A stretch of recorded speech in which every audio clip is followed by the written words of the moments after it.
359 huge score. But 359 score করার পরেও কিন্তু ইন্ডিয়ান ক্রিকেট টিম হেরে গেল সেকেন্ড ওডিআই সাউথ আফ্রিকার বিরুদ্ধে। এবং বিরাট কোহলি, ঋতুরাজ গায়কোয়াড় দুজনেই একটা দুর্দান্ত সেঞ্চুরি করেছে। তলায় রাহুল এসে অ্যাগ্রেসিভ ব্যাটিং করেছে, কিন্তু তারপরেও ইন্ডিয়ান ক্রিকেট টিম কিন্তু হেরে গেল সাউথ আফ্রিকার কাছে সেকেন্ড ওডিআই। এটা কিন্তু একটা বড় হার, কারণ সাউথ আফ্রিকা যে রানটা চেস করেছে 359, সেটা কিন্তু মুখের কথা নয়। ইন্ডিয়ার মাটিতে এসে কোনো বাইরের দেশের টিম 359 চেস করে দেবে ইন্ডিয়ারই ঘরের মাঠে, সেটা কিন্তু মানে মোটেই মানে নয়, কাম্য নয়। এবার যে বোলিং লাইন আপ নিয়ে ইন্ডিয়া খেলছে, সেই বোলিং লাইন আপের সাথে যে ম্যাচ জেতা কতটা কঠিন, একের পর এক ম্যাচ যাচ্ছে আর একটা একটা করে আমরা কিন্তু বুঝতে পারছি। প্রথমত এই ম্যাচটা যদি শুরু থেকে বলি, Temba Bavuma as a captain, south African captain ODI টিমের, সে কামব্যাক করে এবং টসে টেম্বা বাবুমাই জেতে বোলিং এর সিদ্ধান্ত নেয়, ইন্ডিয়া ব্যাটিং করতে আসে। এই অবধি সব ঠিক ছিল। ইন্ডিয়ার ব্যাটিংটাও যদি প্রথম থেকে দেখি, এসএসপি জয়সওয়াল আর রোহিত শর্মা ভালো স্টার্ট করে, বাট রোহিত শর্মা খুবই আনলাকি একটা বলে আউট হয়ে যায়। আম্পায়ার নট আউট দিয়েছিল, কিন্তু টেম্বা বাবুমা রিভিউ করে এবং নিক দেখা যায় ব্যাটের, এবং রোহিত শর্মা খুবই আনলাকি, 14 রানের মাথায়, 8 বলে 14 রানের মাথায় আউট হয়ে যায়। যশস্বী জয়সওয়াল, তার কাছে একটা সুযোগ ছিল বড় স্কোর বানিয়ে নিজের এস্টাবলিশমেন্টটা দেখানোর, কিন্তু সে এইবারেও ফেল করে। 38 বলে 22 রান বানায়, মার্কো জনসনের শিকার হয়। কারণ যশস্বী জয়সওয়ালের হাতে কিন্তু বেশি ম্যাচ সে পাবে না, যতদিন শুভমান গিল নেই ততদিনই যশস্বী জয়সওয়াল ম্যাচ পাবে। শুভমান গিল চলে এলে কিন্তু যশস্বী জয়সওয়াল মানে অটোমেটিক চয়েস হয়ে যাবে, বাইরে যাবে, এবং তারপরে কিন্তু তার পক্ষে ওডিআই টিমে কামব্যাক করা বেশ মুশকিলই হবে।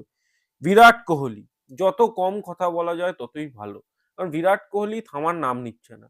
Back to back century Virat Kohli scores, তার নিজের কেরিয়ারের 84th সেঞ্চুরি যেটা, সেটা কিন্তু বিরাট কোহলি কমপ্লিট করেছে এই ম্যাচে মাত্র 93 বলে। 93 বলে 102 রানের ইনিংস খেলে, 109-এর স্ট্রাইক রেট, এবং তার ইনিংসে থ্রু আউট তার ইনিংসে কখনো তার স্ট্রাইক রেট 100 রানের মানে 100-র নিচে যায় না তার স্ট্রাইক রেটটা। সো 100 স্ট্রাইক রেট মেনটেন করে সে থ্রু আউট ইনিংস খেলে। ঋতুরাজ গায়কোয়াড়, মানে যে হয়তো না পারফর্ম করলে টিমের চৌহদ্দির মধ্যে আর দেখতে পেতাম না তাকে, কারণ সে একটা ব্রিলিয়েন্ট পারফর্মার। আমি বরাবর বলে এসেছি ঋতুরাজ গায়কোয়াড় একটা কমপ্লিট প্লেয়ার। আপনি আমার পুরোনো ভিডিও চালিয়ে দেখুন, সেই জিম্বাবুয়ে সিরিজ মনে পড়ছে যখন শুভমান গিলকে প্রথমবার ক্যাপ্টেন করে পাঠানো হয়েছিল, গম্ভীর তখনও টিমে জয়েন করেনি। সেই সময় শুভমান গিল ঋতুরাজ গায়কোয়াড়কে টি-20 টিমের 4 নম্বর পজিশনে খেলিয়েছিল, সেখানেও কিন্তু ঋতুরাজ গায়কোয়াড় পারফর্ম করেছিল। তো ঋতুরাজ গায়কোয়াড় একটা কমপ্লিট প্লেয়ার, যে কোনো জায়গায় অ্যাডাপ্ট করে খেলতে পারে। অনেক দিন তাকে সে টিমের বাইরে ছিল, মানে বিনা কারণেই টিমের বাইরে ছিল। বাট এখন যখন সে শ্রেয়াস আইয়ারের অনুপস্থিতিতে চান্স পেয়েছে, সেই জায়গাটা কিন্তু সে একদম কারেক্ট ওয়েতে মানে নিয়েছে। ফার্স্ট ওডিআইতে মিস আউট করে গেলেও সেকেন্ড ওডিআইতে জায়গাই ছাড়েনি। 83 বলে 105 রান, 12টা 4, 2টো 6, 126-এর স্ট্রাইক রেটে সে খেলে এবং 105 রান করে। তারপরে রাহুল আজকে 5 নম্বরে ব্যাটিং করতে আসে, 5 নম্বরে এসে 43 বলে 66 রান করে 153 স্ট্রাইক রেটে। এবং লাস্টের দিকে রবীন্দ্র জাদেজা একটু বেশি অ্যাগ্রেসিভ ব্যাটিং এর দরকার ছিল তার থেকে, কিন্তু সে 27 বলে 24 রান করে। এর মাঝে ওয়াশিংটন সুন্দর নেমেছিল অবশ্য ব্যাটিং করতে, 8 বলে 1 রান করে সে রান আউট হয়ে যায়, করমিন বসের হাতে রান আউট হয়ে যায়।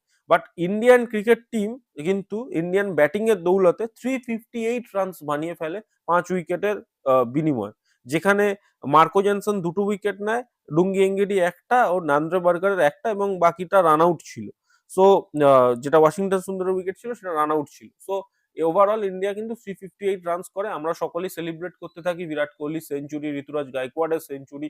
সো সকলে সেলিব্রেশন মুডে থাকে, কেউ অতটা গুরুত্ব দেয় না। বাট আমি যখন খেলাটা লাইভ দেখছিলাম, আমি কিন্তু সেই সময় আমার বন্ধু বান্ধবদেরকে কন্টিনিউয়াসলি শেয়ার করছিলাম যে রানটা কিন্তু সেফ নয়। এক তো মাঠে ডিউ আসছে, আমরা রাঁচির ম্যাচেও দেখেছিলাম মাঠের বল পুরো এরকম ভিজে, সাবানের মতো ভিজে এরকম বল হয়ে গেছিল। সেই বল যদি ওরকম ডিউ আসতে পারে, কালকে রায়পুরের ম্যাচ, কালকেরও ডিউ আসতো, তো ডিউ এসছে এবং ডিউটাই কিন্তু কাল করে দিয়েছে। যদিও বোলিং অত্যন্ত অর্ডিনারি, বাট সাউথ আফ্রিকার ব্যাটিংটা যদি দেখি, কুইন্টন ডিকক প্রথমেই আউট হয়ে যায় 11 বলে 8 রান করে, আর্শদীপ সিং তাকে আউট করে নেয়। কিন্তু তারপর এডেন মাকরাম এবং Temba Bavuma run rate maintain করে পার্টনারশিপটা বানায়। এডেন মাকরাম তার থ্রু আউট ইনিংস 98 বলে 110 রান করে, 112 স্ট্রাইক রেটে, 10টা 4, 4টে 6 মেরে। টেম্বা বাবুমা 48 বলে 46 রান করে। তারপরে আসে ব্রিটসকে, যার নামের উচ্চারণ আমি আগের দিনও করতে পারিনি, আজও করতে পারছি না, অ্যাজ ইউজুয়াল আমি যেটা পারি না সেটা পারি না। তো 64 বলে 68 রানস করে, 5টা চারের বিনিময়। তারপর ব্যাটিং আসে ড্রেওয়াল্ড ব্রেভিস। ড্রেওয়াল্ড ব্রেভিস কিন্তু একটা বড় নাম হতে চলেছে আগামী দিনে আইপিএলেও, আপনারা দেখে নেবেন। ড্রেওয়াল্ড ব্রেভিসের যা ব্যাটিং ক্যালিবার আছে, সে কিন্তু নেক্সট বিগ থিং হবে সাউথ আফ্রিকার টিমের জন্য। ড্রেওয়াল্ড ব্রেভিস 34 বলে 54 রান করে। এখানে বলার বিষয়, বিটসকে, ডেওয়াল্ড ব্রেভিস, এডেন মাকরাম সকলেই কিন্তু 100-র ওপর স্ট্রাইক রেটে খেলে। ডেওয়াল্ড ব্রেভিস 158-এর স্ট্রাইক রেটে খেলে। Tony de Zorzi retired hurt হয়ে যায় 11 বলে 17 রান করে, তারও স্ট্রাইক রেট 154 ছিল। মার্কো জনসন আজকে তাড়াতাড়ি আউট হয়ে যায়, আর্শদীপ সিং আউট করে দেয়, কিন্তু তারপর কর্বিন বশ মানে একজনকে, মার্কো জনসনকে আউট করার সময় আমরা ভেবেছিলাম এবার হয়তো ম্যাচটা সিকিওর। বাট যখন কর্বিন বশ ব্যাটিং করতে আসে, 15 বলে 29 রান মেরে 200 স্ট্রাইক রেট, অলমোস্ট 193 স্ট্রাইক রেটে খেলে ম্যাচটাকে লাইনের পারে নিয়ে চলে যায় এবং সাউথ আফ্রিকা 4 বল থাকতেই 4 উইকেটে ম্যাচটা জিতে নেয়। এবার যদি আমি ওভারঅল একটা ইন্ডিয়ার বোলিং এর আপনাদেরকে স্ট্যাটস বলি, আর্শদীপ সিং 10 ওভারে 54 রান, 2 উইকেট, খুব ভালো লাগছে। 5.40 এর ইকোনমি, আমারও ভালো লাগছে। হর্ষিত রানা শুরু হলো, 10 ওভারে 70 রান, 1 উইকেট, 7 এর ইকোনমি। প্রসিদ্ধ কৃষ্ণা 8 ওভার 2 বলে 85 রান, 2 উইকেট, 10.20 ইকোনমি। ওয়াশিংটন সুন্দর মাত্র 4 ওভার বোলিং করেছে, 28 রান দিয়েছে। রবীন্দ্র জাদেজা 7 ওভারে 41 রান, কোনো উইকেট নেই, নিয়ারলি 6 এর ইকোনমি। কুলদীপ যাদব 10 ওভারে 78 রান, 1 উইকেট, 7.8 মানে 8 এর ইকোনমি। তো আমরা যদি এই টিম নিয়ে ভাবি, তার মধ্যে ফিল্ডিংটাকে নিয়ে যদি আলাদা করে বলা হয়, তাহলে তো প্যাথেটিক ফিল্ডিং, কত ক্যাচ ড্রপ হচ্ছে, কত ফিল্ডিং মিস হচ্ছে, তার তো কোনো মানে বলার বাইরে। তো এই জায়গায় দাঁড়িয়ে টিম ম্যানেজমেন্ট করছেটা কি আমি বুঝতে পারছি না। মোহাম্মদ সিরাজ একটা সিরিজে আসছে, একটা সিরিজে বেরিয়ে যাচ্ছে, তাকে ওডিআই সেট আপে রেগুলার চান্স দেওয়া হচ্ছে না। কি লজিক আমি বুঝি না। চ্যাম্পিয়ন্স ট্রফিতে মোহাম্মদ সিরাজকে নিয়ে যাওয়া হয়নি, কিন্তু মোহাম্মদ শামিকে নিয়ে যাওয়া হয়েছিল। সেই মোহাম্মদ শামি আবার এখন কোনো টিমেই জায়গা পাচ্ছে না। কেন? এই অর্ডিনারি বোলার প্রসিদ্ধ কৃষ্ণাকে খেলানোর জন্য। আমি অনেক জায়গায় মিম দেখছিলাম যে উই প্রেফার 20% শামি ওভার 300% প্রসিদ্ধ কৃষ্ণা, সবাই বলছিল। বাট ফান ফ্যাক্ট হলো, মোহাম্মদ শামি টিমের বাইরে কেন আছে কেউ জানে না। যা যা লজিক দিয়েছিল ম্যানেজমেন্ট, যে ডোমেস্টিক খেলতে হবে, ডোমেস্টিকে পারফর্ম করতে হবে, রিদিমে থাকতে হবে, সবকিছু মোহাম্মদ শামি মেনটেন করছে। তারপরেও মোহাম্মদ শামি কিন্তু জায়গা পাচ্ছে না ওডিআই টিমে। Mohammad Siraj another experience bowler, সেও রেগুলার সেট আপে চান্স পাচ্ছে না ওডিআই টিমে। জাসপ্রীত বুমরা ঠিক আছে, জাসপ্রীত আগামী দিনে টি-20 ওয়ার্ল্ড কাপ আছে, জাসপ্রীত বুমরাকে সেই জন্য রিজার্ভ করে রাখা হচ্ছে এবং টেস্ট ম্যাচে খেলানো হচ্ছে, আর টি-20-র জন্য তাকে প্রিপেয়ার রাখা হচ্ছে। সেই জন্য হয়তো ওয়ানডেতে তাকে চান্স দেওয়া হচ্ছে না। ঠিক আছে, জাসপ্রীত বুমরা লজিকটা তবু চলুন মেনে নেওয়া যায়, কিন্তু শামি আর সিরাজের লজিকটা কি আপনি মেনে নিতে পারবেন? পারবেন না। এবার এই ইনএক্সপিরিয়েন্স টিমে ওয়াশিংটন সুন্দরের কি কাজ, সেটাও আপনি মেনে নিতে পারবেন না। ওয়াশিংটন সুন্দর যে জায়গায় ব্যাটিং করছে, সেই জায়গাটা তো অক্ষর প্যাটেল ব্যাটিং করছিল কিছুদিন আগে অবধি। ইভেন চ্যাম্পিয়ন্স ট্রফিতে অক্ষর প্যাটেল ব্যাটিং করছিল। অক্ষর প্যাটেল কেন ড্রপ হয়ে গেল আমরা কেউ জানি না। অক্ষর প্যাটেল হঠাৎ এই ওডিআই সিরিজে কেন ড্রপ সেটাও জানি না। হয়তো ওয়াশিকে খেলানোর জন্য, বাট ওয়াশি কি কি পারপাসে খেলছে? না তার দ্বারা ব্যাটিংটা ঠিকভাবে হচ্ছে, না তার দ্বারা বোলিংটা ঠিকভাবে হচ্ছে।